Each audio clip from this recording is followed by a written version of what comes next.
Welcome back to Weatherford Daze. I'm Jason. This is Rachel. We're glad to be back. Last week was a very stimulating conversation. Hopefully we can do that again. We try. We think up these interesting topics and things, and we just try to give a little, we dig into them a little bit. So I have been thinking about the end of the world lately, and I feel fine. No, post-apocalyptic fiction. Fiction, either TV shows, movies, books, end of the world or after the end of the world. And what do we do? What is that like? What does our world look like? How do we survive?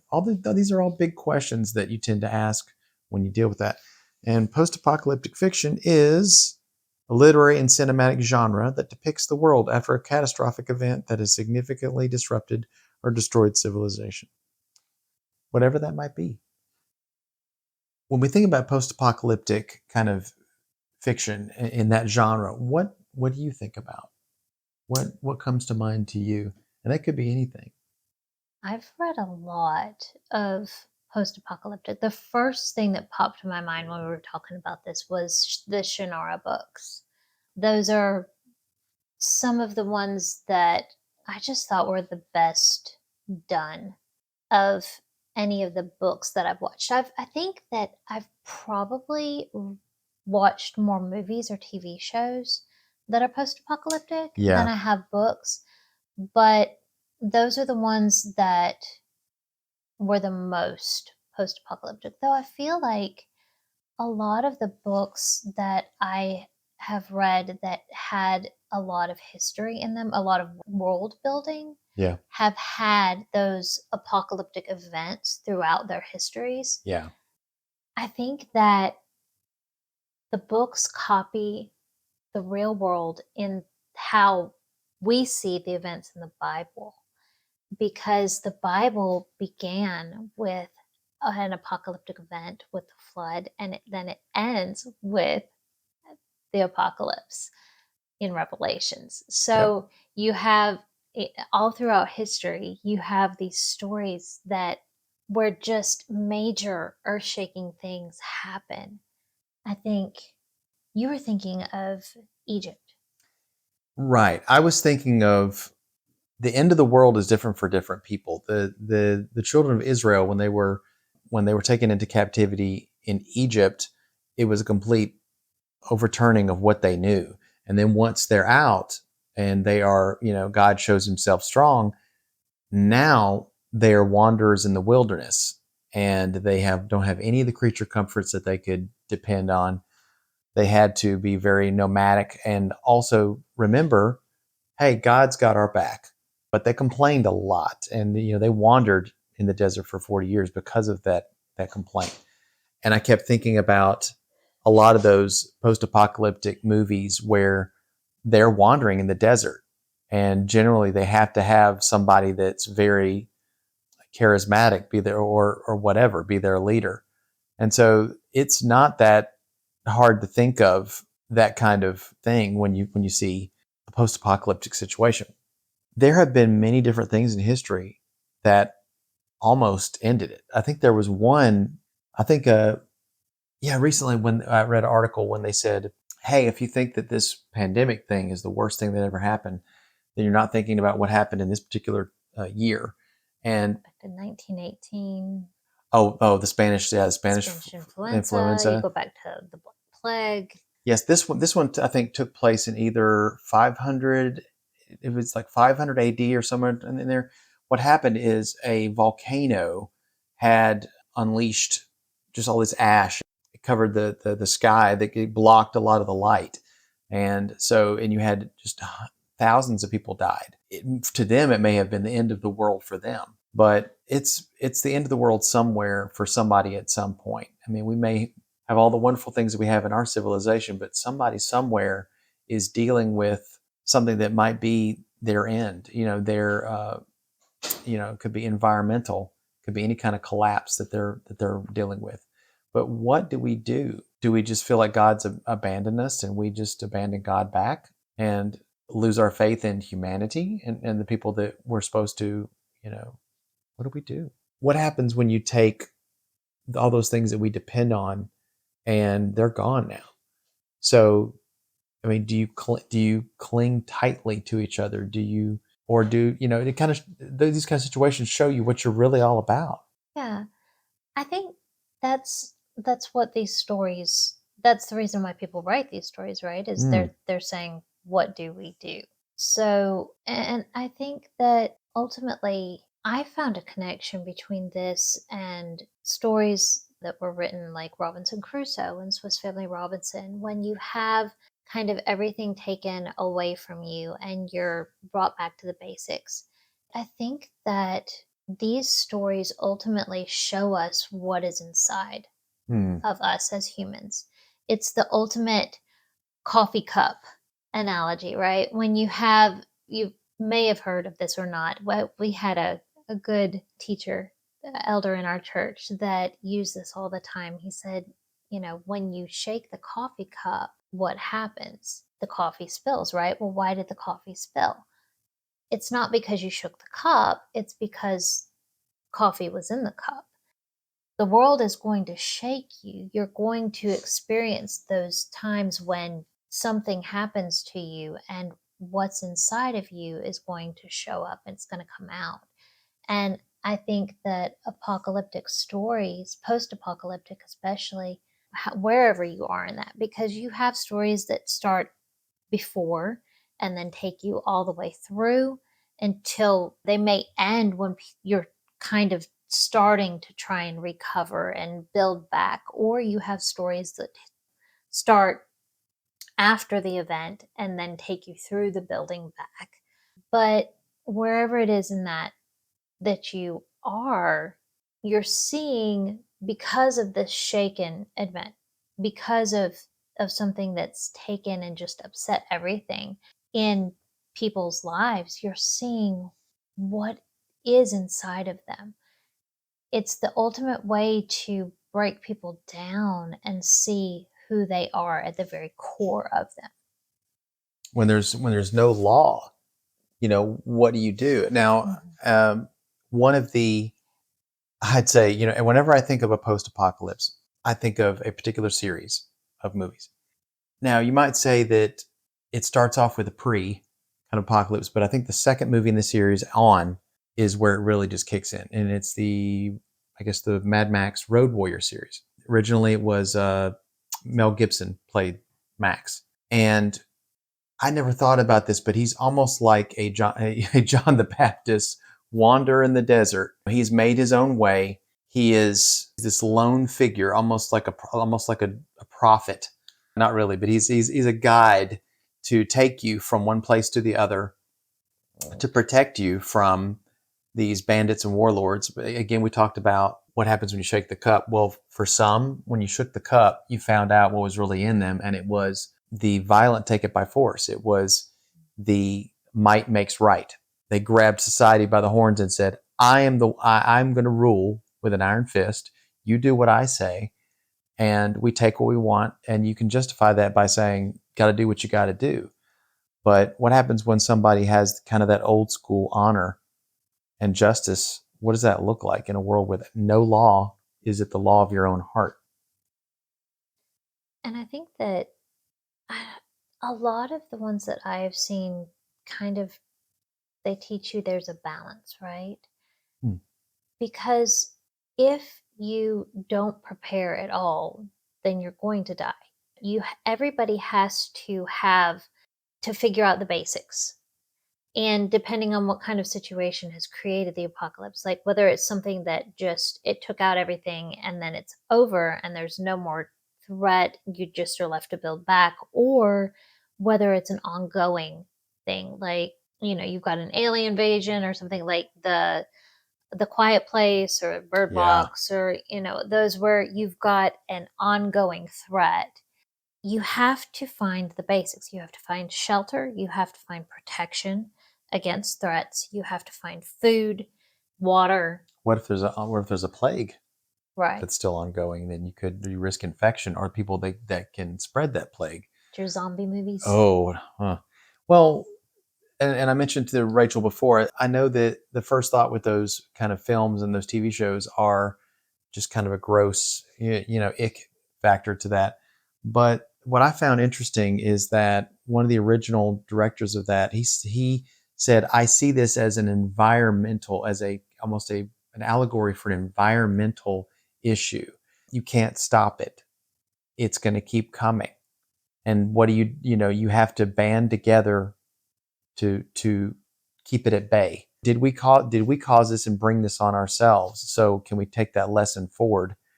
I wonder if we like you said, we were made to be in community with one another. Mhm. And when we The yeah common yeah themes that you see are the first kind of mad dash to loot. You see people banding together, then you see betrayal a lot of times. You see a lot of betrayal in movies like this where you have people that you are trusting on, that you're relying on, that you've allowed into your kind of inner circle. And then you have those that are the ones that will betray you, that will turn you over, and, I mean, those the are enemy within, mhm, I mean, that's a very common theme in this type of movie. Are there any other common themes? I feel like those are uh kind of the main or ones. there if there sometimes when there's a chaotic world, someone can either lead by example through charisma, Mhm. or in this is the same thing in medieval. It's a very, in How fact, do you find a leader? right. Yeah. And sometimes if you think about it, it almost, when you take we have civilization and it's a new dark age. The parallels between that and the early medieval period are not that far away. You'd have a king like an Arthur who would lead with honor and example, and you would be like, I want to be like him, or he answers to a higher power like God. Or what about There's a those warlords psychological that, factor, right? yes, but there's warlords that many times in the Mad Max series, there's always this warlord that goes, well, I am the leader. You do what I say, and if you don't, it's going to be hell to pay. It's very much so. So you see Some, different examples of leaders, people who will lead through fear or yes, through force, or people who will lead through charisma, or you see people who lead through actually just being smarter, having good ideas. Another one that's a common theme is having kind of an appointed or destined, fated leader. yeah, and You sometimes have those are, that idea of, yeah, like in the Shannara, you have prophecies, you have kind of a godlike person that's, prophet, or that had foretold that something's going to happen. And no, it's the word in the void in yeah, Shannara, right? And the word, you have knights of the word, and then you've got demons of the void. So you have these very spiritual forces that are manipulating things behind the scenes. There's a lot of Christian parallels. it's not biblical. It's It like it's is, not yeah. quite, but close enough. I remember the books that came before that. I think he came back. Terry Brooks came back and wrote those after he did the Shannara stuff to kind of show Mhm. this is where things are going to lead into that, and I kind of appreciated that a lot. It's almost like, well, okay, if you think about this too, religion is formed when you feel that God has abandoned you. You're going to seek after some kind of religion, because we when we said we worship, we were made to worship. Mhm. There are even in some of those Mad Max stories, there, especially the newer one, the Fury Road, where there's almost like these religious things that they do, like that they want to some of these soldiers, so to speak, want to martyr themselves for the main leader. They want to impress him with their actions, and it just seems very much so like some of those terrorists who would put themselves in harm's way so that they could you sacrifice your life or do something that's worthy of tales of told around a campfire. So you have that kind of element to it. So when kind of we have the basics of humanity represented, right? You the have worst and the the best. leaders, the soldiers, the followers, the ones who are just trying to provide. So every kind of of society is broken down, and you see at the fundamental layer, and it examines the psychology of each of those. And also resources is another Mhm, thing too. They have, you have, okay, you have to have weapons, so that's bullets, mhm, right? You have to have gas because they actually still do have vehicles, and I think that's one of the things people like about those series that are vehicle nuts is you get to see them all tricked out. You've got a bus and it's got all these armor plates on it and stuff, but that's just that's just world building, and that interests me, but it's water, it's bullets, it's gas, those kind of basic things. Food. What do we do for food? mhm.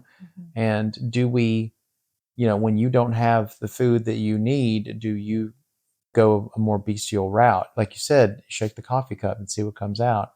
If it's something where you go, there's something that keeps us from eating each other. Well, let's cross that off, and okay, now meat's back on the menu, boys.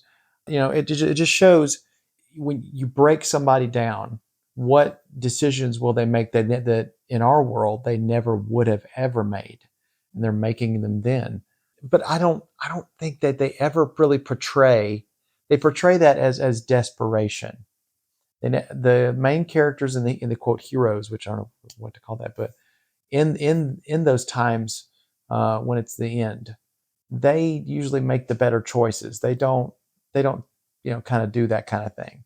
I mean, And in that, you see, just like when we were talking about what makes a hero in our episode, it's the people who are putting other people above themselves, who are not selfish, who are brave, who are willing to sacrifice and do whatever it takes to take care of the most people that they can, right?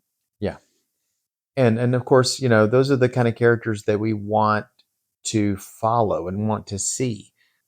That's You have to create the dichotomy between this chaos and this ruling by force and this ruling by family and ruling by, hey, let me do you a solid, that kind of thing. And that's why that story, I don't think the story would do as well if the main character was just as desperate and low as the enemies that he's fighting. And that's ultimately what I find interesting about a lot of that is You know, the family survives, thrives, whereas the other just survives. I feel like another aspect of why these stories are told is to examine political systems too. Yeah.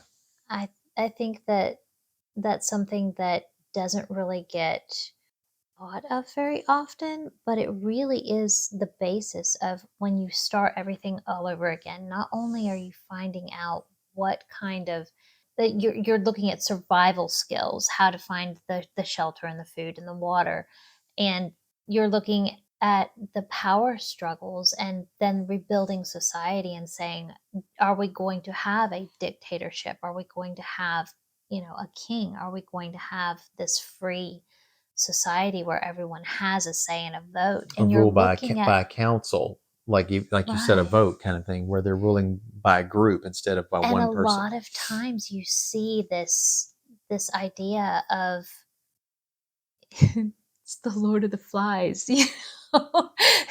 That is It's another, yeah. That the civilization is gone, and mhm, what are you going to do? And then the funny thing is, these are young boys, and they're right. just aping the What they've civilization that they've that seen. they've seen, Mhm. and then that's But you yeah. really do sit there and say, are you going to try all of these different things, and what concepts are already stuck in people's heads that they are going to be willing to fight for?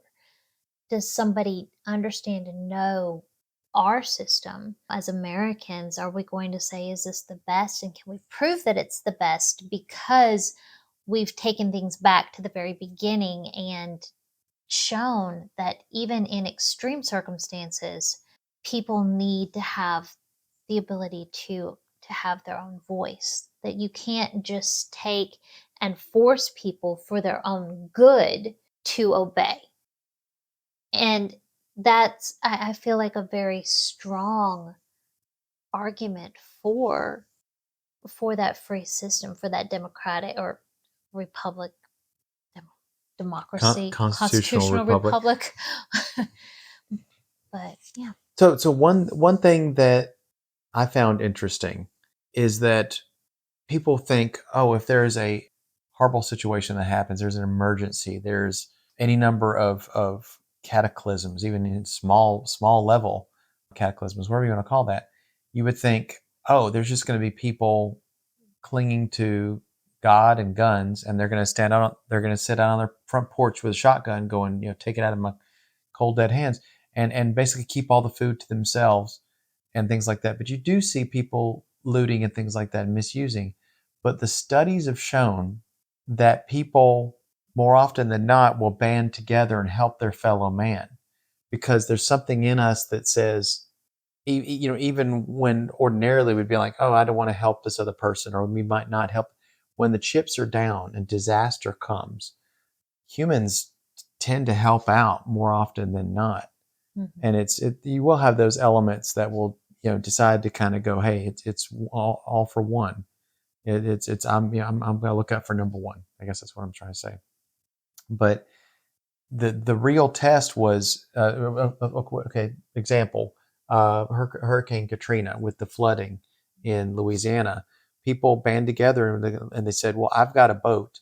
I'm going to go out to people. We get people. People are flooded and they're on top of their houses. Let me go rescue them. Well, that also happened in Asheville, North Carolina. Mhm. Is it North Carolina? Yeah. Is people didn't wait for the government to bail them out. They didn't wait for a Superman. Mhm. They basically said, I'm not much, but I can be a little bit of. I guess I can be a Superman. I've got a helicopter. I've got a boat. I've got a 4x4 that's all, whatever you've got, whatever equipment and knowledge that you have, you're going to try to help others. But in a lot of these post-apocalyptic situations, you don't have a lot of those things. So how do you keep that history alive? You said Shannara, they had these, I guess the druids, or I don't know, the wise men or whatever, they kept histories Mhm. and passed things down. That's a big thing, is if we don't keep a history, we're doomed to repeat it. So they're going to make some of the same mistakes that people made before the formation of a more solid civilization. So I mean, right now we still have, even with these disasters, we still have some form of civilization. We still have some way we can help. But that's the thing we think about is, what if the disaster is so bad? Apocalypse is so bad that we forget a lot of those things and we have to be reminded. Who's going to remind us? I mean, I wouldn't actually want to do an apocalypse without God, No. without the Bible, without guiding principles. I mean, I think that that would be the most important thing to me, is just making sure that we had those guiding principles that still survived and carried us through, because that's the foundation of society, is this rule book of how we should live, of how we should treat each other. You are making me think of a movie. I don't know if you've seen it. It's starring Denzel Washington. Oh yeah. You know what it is? Um Book of Eli. yeah. I was It, like, I yeah, knew it was book something. yeah, yeah. Um, to sum it up, if you haven't seen it, and it has some. Strangely enough, these quote secular movies sometimes will get a Christian principle way more and way better than a quote Christian director. Denzel Washington is a wanderer, almost like a almost he's got to be patterned after MadMax or Max. He's a blind wanderer. He's an expert fighter, so there's that blind samurai kind of feel to it. That's a trope. But he's protecting this book, and you're wondering what that is. And there's a warlord kind of character. Like I said, someone takes things by force and wants to exert control. Mhm. He doesn't see this book as important information to not only show you where we've been and where we're going to go, and also to encourage a higher morality, a higher form of faith. No, he sees it as a way to control the people. And you find out it's the Bible. I think there's a situation where it's like either destroyed or something happens to it. And this scene always gets me at the end is Denzel Washington's character is dying and he's dictating the Bible word for word to this librarian. And the librarian just feverishly writing it down as if these words are life. And he says, go ahead and dictate it to him. And he says, in the beginning, God created the heavens, and you're just like, oh man. And he dictates the whole Bible. And shortly after that, he passes away. And of course, it passes down to the next person to protect these words going forward, because it's not a way of control. See, warlords can't use it to control other people because it answers to a higher power that you can't control God. You can't tell God what to do. You can't control the faith in God. It's gonna come through the fire, and it's gonna be refined. But yeah, that's a really great post-apocalyptic movie. I don't think it gets enough people talking about it, but I will any day. I think that one of the most important things for an apocalyptic movie, Mm, because it takes you to such they tend to take you to such dark places they where can. you see kind of the worst of humanity, and you see the best of humanity, those who are self-sacrificial and who keep fighting. It's like, what are you fighting for? And I think that one of the most important things to have in those movies is hope. Just the concept of having something, some way of actually believing that the world will carry on, that there's something to push forward for.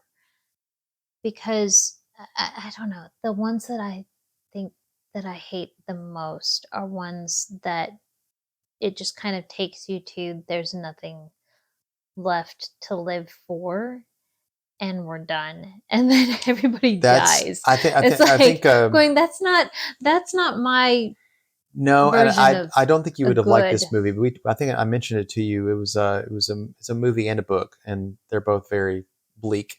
It's called The Road. The book is by Cormac McCarthy. He's a really excellent writer, but he's very he's a rough he's a rough go. But it's very the apocalypse out of this is very bleak, and you follow a father and a son, and what you're talking about is hope and humanity and decency, and it uses the theme of the analogy of it being like a torch or a fire, and he says to his son, you have to carry that fire, and for a fire, for a torch, you have to keep it lit. It starts to gutter out and sputter out, and you got to keep it relit. You have to it's not something that's just going to just stay up all the time. You've got to work at it. You've got to keep it keep it burning, and he said you have to keep it burning inside of yourself.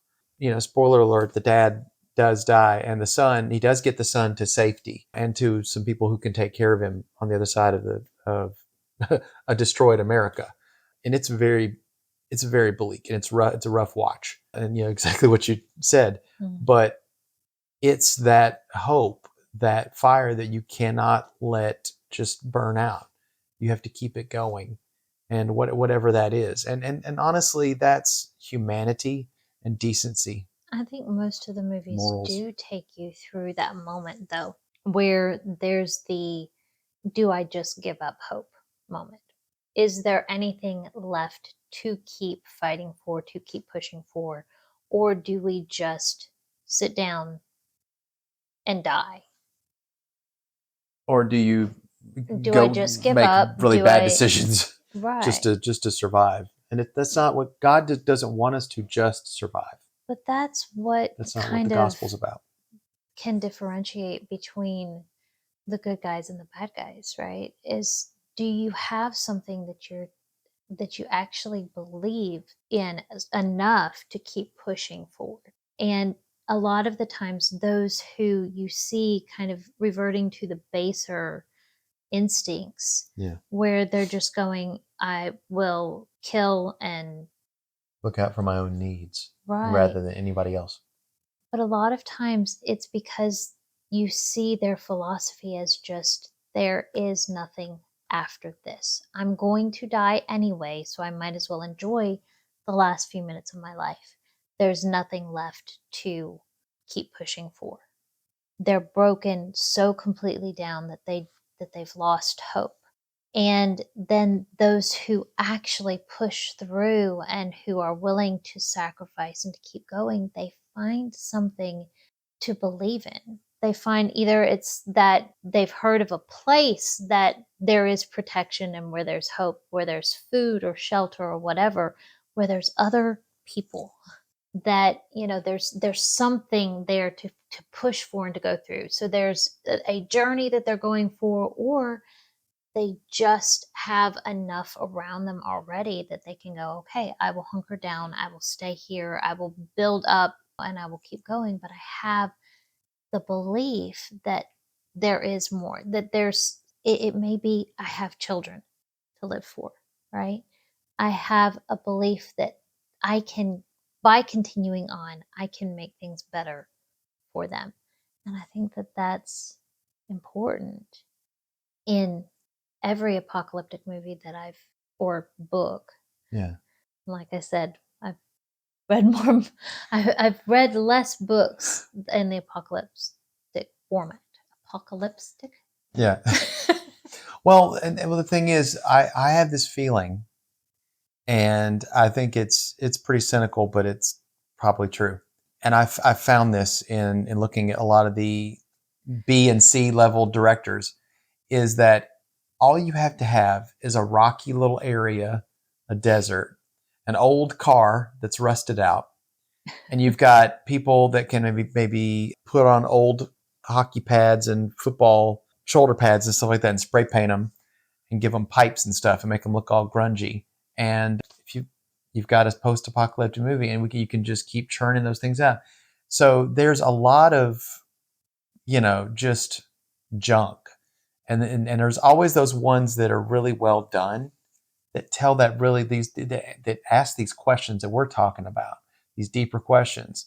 And then there's just the ones that are hangers on that are like, oh, I can do that too, and they do the same thing. And that's why there's such a glut of those movies that got made, because they could be made on less than a shoestring budget, and they can get churned out really easily.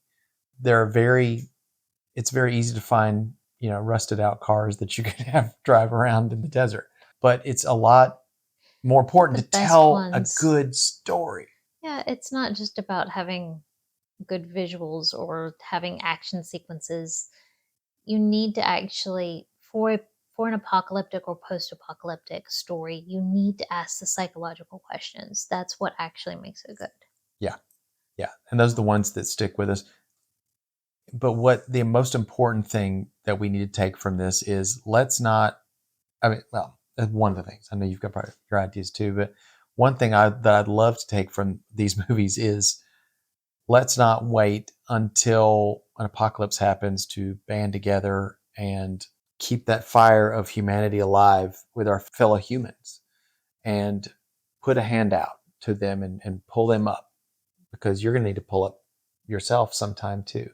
We are a community. We are made to function that way, always been made to function that way by God. That's why it's called the body of Christ, and it's a body of believers. It's corporate. It's people. It's family. We are not meant to be selfish and be out on our own, only looking out for number one. And that's a lesson that you can take into your life right now. You don't have to wait for the big one to drop before you start being moral and humane.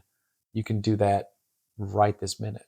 And so, I mean, that's what I take from it.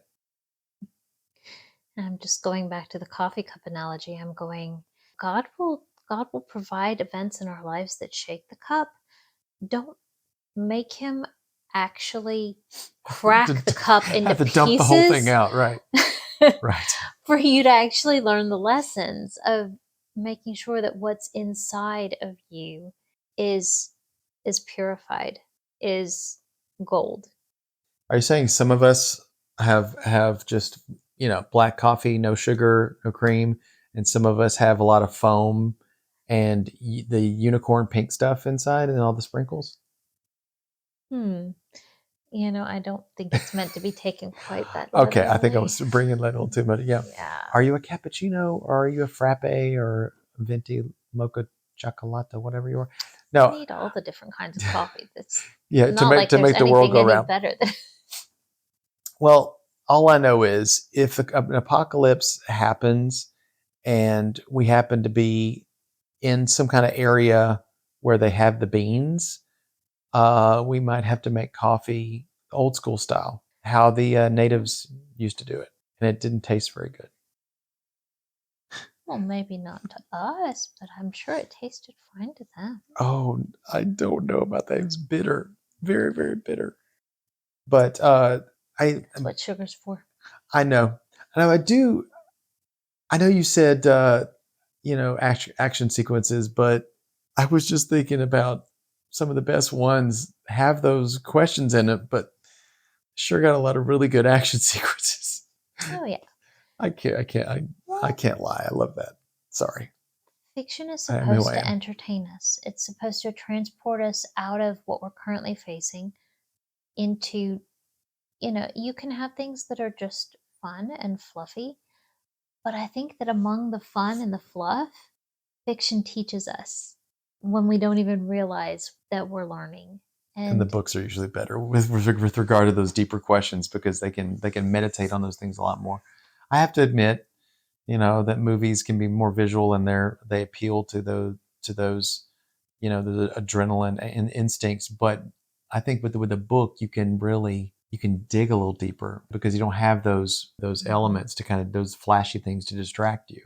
That's the thing with the Shannara books, which, like I said, those are my favorite apocalyptic, post apocalyptic books. It's because, and you'll see the theme between all of the books that I tend to love the most are the ones that build a world. Right. And Shannara is also one of those that builds a world. And whether you really do get from the very beginning, before the apocalypse, you're seeing these stories set in current day, and they have different series that take you, or he does, Terry Brooks, Right. the author, takes you from the very beginning through the apocalypse, through all of that to the after, and then 500, 1,000 years, all the way to the end, that he gives you this entire history of Shannara, where you're going from present day through, and it's a world where you have magic that comes back into, you have elves, you have these mutated races that happen during the apocalypse, which the event kind of mutates humanity into different species. And all the way magic and druids coming back into the world, and it's really, it's fascinating how he gives this entire history and of a world that's very believable. That's maybe a world that one civilization collapses and another is rebuilt on its bones. A lot of the more traditional post-apocalyptic stuff is basically scavengers picking at the bones of society, whatever is left. They're not rebuilding anything. They're not starting something anew. They're not trying to recreate what was good. They're just I'm just trying to make ends meet. And that's a very cynical way of thinking. But I would love to see what a civilization would be like thousands of years after it all ended. What would we have? That's what I'd like to see. So Well, I think that's the cool part of Revelation, is that we have this the hope new, that the end of our world is a new world, with us all having gone through the fire and the refining and the testing. And then we actually are in this place where God Himself is among us. And that's our eternity, is that, there's this new heaven and a new earth that's rebuilt on this earth. And God is restored with us. restoration. Yeah. Like we think about, oh, I mean, just the phrase "God is with us," Emmanuel. The what that meant. We kind of revisit that feeling every year at Christmas, Right. right? Is With just Advent. Yeah. this, yeah, this anticipation and this just thankfulness that he did come.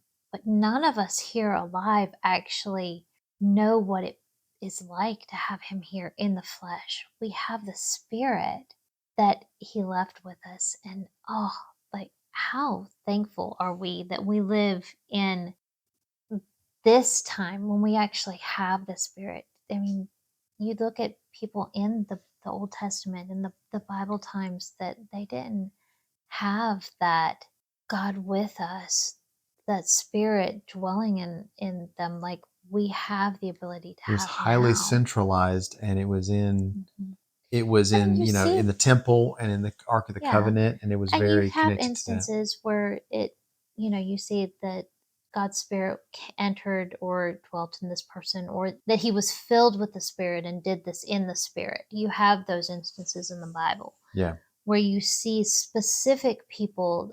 I think David was described that way, that it said that filled with the spirit, he did this. And I mean, that's The really prophets and the cool. judges, Right. God showed himself strong, Yeah. but at the same So it's like, of time, course, God was active, but the fact that each of us as Christians, when we actually say, yeah, I understand and accept your sacrifice for me, Jesus, that he sends his spirit to us. That's such a cool concept that we have that. and it's point, and I think the book of Joel says poured out on all flesh. Hmm. So to me, that means instead of the source of the presence of God, which is omnipresent, but it was focused on a particular, like the temple or the Ark of the Covenant, or with a particular person that represented. For me, with the Spirit spread out to all, unless I go away, the Comforter will not come. So we do have a comfort even in trying times. We do have the Spirit, but we do also have a hope Hmm. that one day there will be a return There's still that waiting and because the it's like sky we've will be got this, but it's split, not rolled not the up full like a picture. scroll.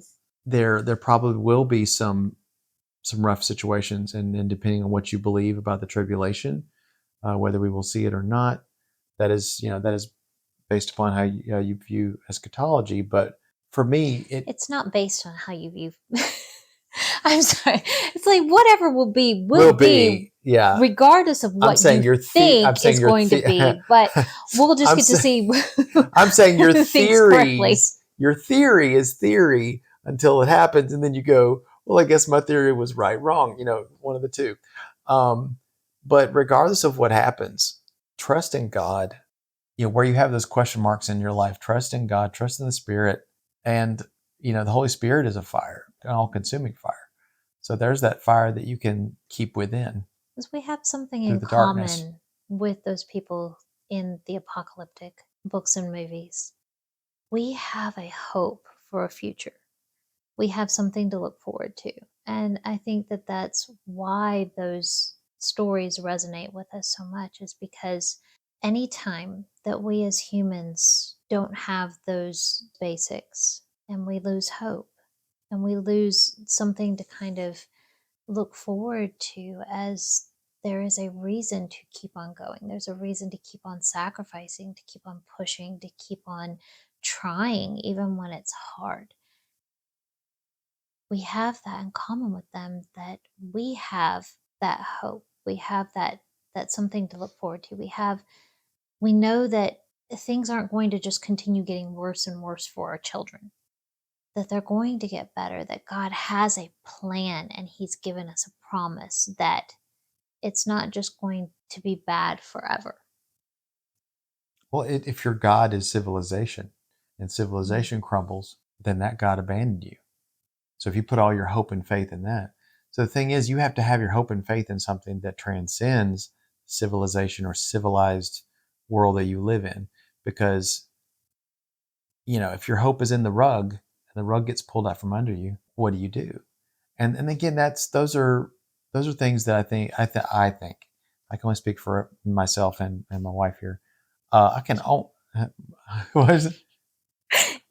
The way I said Well, that? you said before that you didn't want to speak for me. Okay. I can only speak for myself. It's okay. You can And speak for maybe she might agree, maybe she won't. But these stories that we read and that we watch, where we show what we're made of, let what you're made of be the spirit of a faithful follower of Christ.